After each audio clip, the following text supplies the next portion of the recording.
Quelque chose vous pèse sur le cœur, vous dérange ou vous rend triste? D'une part, vous voulez y faire face, pour ainsi dire, ne pas vous retenir pour éviter que ça ne vous blesse intérieurement et que ça vous ronge.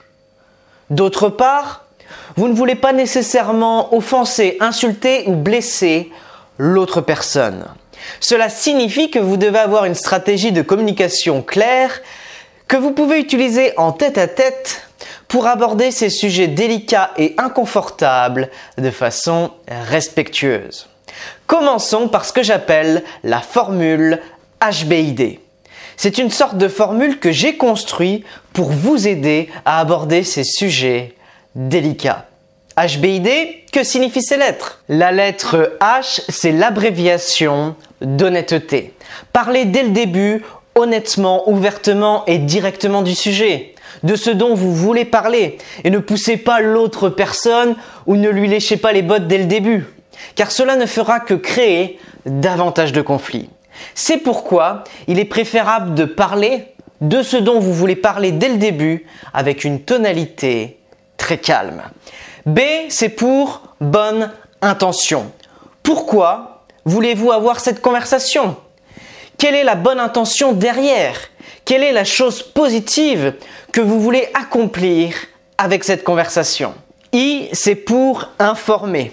Informer l'autre personne de votre perception sur votre monde. Par exemple, mon monde, c'est ce que je pense, ce que je crois, ce que je ressens. C'est ma vision des choses. Est-ce que vous me suivez? Alors que votre monde, c'est ce que vous pensez, ce que vous croyez, ce que vous ressentez. C'est votre vision des choses. Vous me suivez également? On a donc deux visions différentes. On ne ressent pas les mêmes choses, on ne pense pas les mêmes choses, on ne croit pas les mêmes choses. Est-ce que vous me suivez également là-dessus? Ça veut dire que dans cette troisième phase, dans le I, vous dites à la personne comment ça se passe dans votre monde. Dites-lui de quoi il s'agit, quel est le sujet. La quatrième phase, le D, c'est pour demander son avis. Votre monde n'est qu'un seul monde. Cela signifie que si vous avez informé sur votre monde, vous pouvez maintenant demander l'opinion de l'autre personne. Comment elle voit les choses à partir de son monde, de sa vision des choses. Dans la troisième phase, dans le I, vous avez parlé de comment vous voyez les choses à partir de votre monde. Maintenant, dans cette quatrième phase, dans le D, vous essayez de comprendre le monde de l'autre personne, sa vision des choses. Je vais vous donner dès maintenant 3 exemples. Le premier dans le domaine professionnel et les 2 autres exemples dans le domaine personnel. On va commencer dès maintenant par le domaine professionnel. Imaginez, votre patron vous confie de plus en plus de tâches. Vous êtes désespérément dépassé et vous ne savez pas quoi faire. Pensez à la formule HBID. Voici comment l'exécuter. Je vais vous indiquer dans laquelle des 4 phases je me trouve. J'ai un sujet important dont j'aimerais discuter avec vous parce que je trouve que le travail que j'ai ici est extrêmement bon et je veux continuer à avoir une aussi bonne relation professionnelle avec mes collègues. Et j'adore faire face à des défis et continuer de progresser. Cependant, j'ai remarqué ces derniers temps que je reçois beaucoup de tâches de leur part et que je suis vraiment débordé. Alors je ne sais pas comment les intégrer dans les heures où je suis employé par vous. Et donc je serais intéressé par votre opinion. Bien sûr, je pourrais évidemment consacrer moins de temps à d'anciens projets ou ne pas accepter tous les nouveaux projets. Mais je ne sais pas comment vous voyez les choses, donc ça m'intéresse. Quelle est votre opinion à ce sujet? L'autre personne a donc déjà la possibilité de comprendre ce que vous voulez et en même temps ce qu'est votre opinion. Laissez également l'autre personne exprimer son avis pour partager son opinion.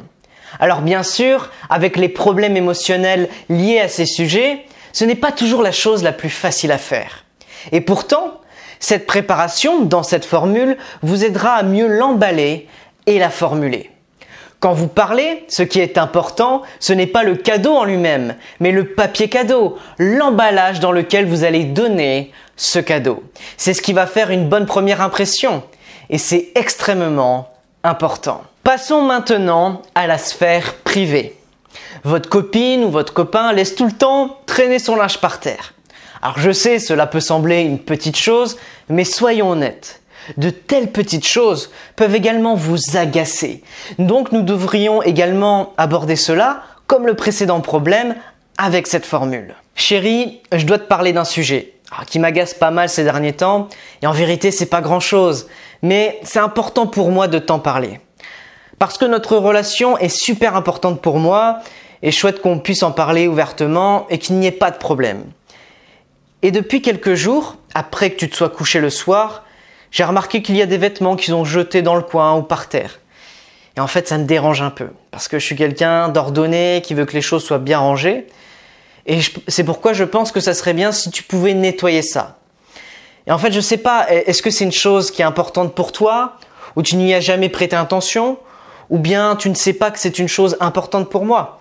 Alors c'est pourquoi ça me ferait vraiment plaisir d'entendre ton avis sur le sujet, d'avoir ta vision des choses.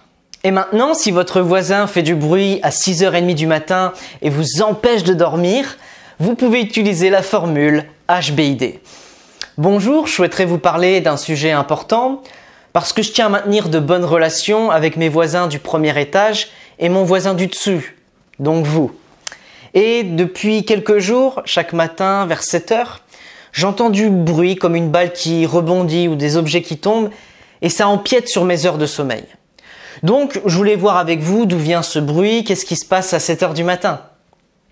Allez, j'avoue, c'est mon cas personnel, mon voisin du dessus a fait du bruit pendant quelques temps vers 7h du matin, donc ça m'a empêché de dormir et donc j'ai utilisé cette formule.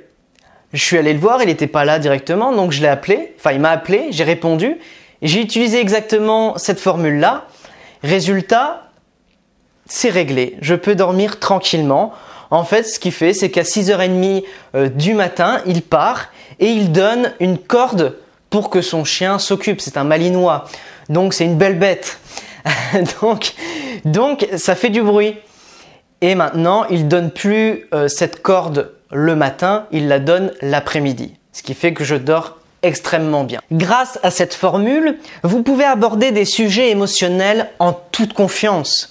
Il vous suffit de bien amener les choses afin que l'autre personne puisse mieux l'assimiler et ainsi y répondre de manière constructive. Donc n'hésitez pas à l'utiliser dans vos conversations. Parce que aujourd'hui, les conflits restent vraiment à un niveau très émotionnel et énormément dans l'ego, dans le besoin d'avoir toujours raison. On reste vraiment à un niveau superficiel, avec des mots agressifs que nous ne sommes pas en mesure de retirer. Et donc, stop au dialogue de sourds. C'est quoi les dialogues de sourds? C'est tout simplement « j'ai raison, tu as tort ». On écoute ce besoin d'avoir toujours raison. Et finalement, on voit les choses qu'à partir de son monde.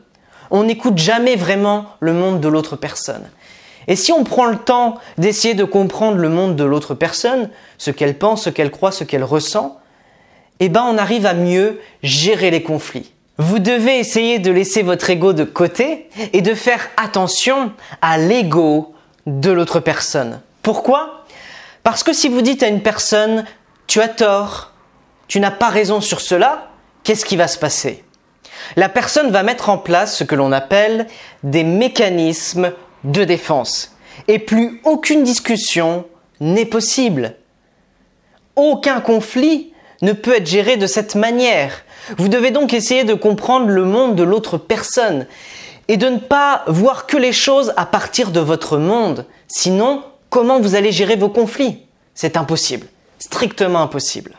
Expliquez votre monde et essayez de comprendre le monde de l'autre personne. Cela signifie que vous devez faire preuve d'une grande maîtrise de soi. Luttez contre l'instinct d'avoir toujours raison. Luttez contre l'instinct qui vous pousse à donner tort à l'autre personne.